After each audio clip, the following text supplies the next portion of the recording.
நாங்க செட்டிகுட்டை விருந்துக்கு தான் போயிருந்தோம். அங்க பார்த்தீங்கன்னா, சூப்பரா சாமியெல்லாம் கும்பிட்டு விளக்கு மாவு எடுத்தாங்க. அக்னி சட்டி எல்லாம் எடுத்து முடிச்சுட்டு கெடாய் வெட்டினாங்க.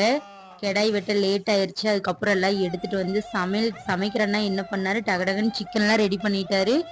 கெடாய் வெட்டி முடிச்சோன்னே எல்லாம் வெட்டி தந்துட்டாங்க.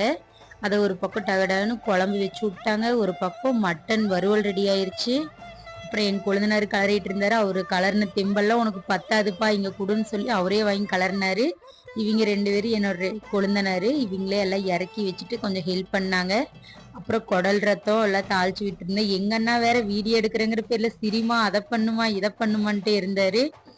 ஒரு வழியா எல்லாம் சமைச்சு முடிச்சுட்டு பந்தி பரிமாற ஆரம்பிச்சிட்டோம். பந்தி பரிமாறிட்டு கூட்டமெல்லாம் கொஞ்சம் கம்மியானதுக்கப்புறம் நாங்களும் சாப்பிட ஸ்டார்ட் பண்ணிட்டோம். எங்கள் கொழுந்தினார் வீடியோ எடுக்கிறனாவே கொஞ்சம் வெக்கப்பட்டுக்குவார். அப்புறம் நாங்கள்லாம் சாப்பிட்டு திருப்தியாக வீட்டுக்கு வந்தாச்சு. வீடியோ பிடிச்சா சப்ஸ்கிரைப் பண்ணுங்கள். பாய்.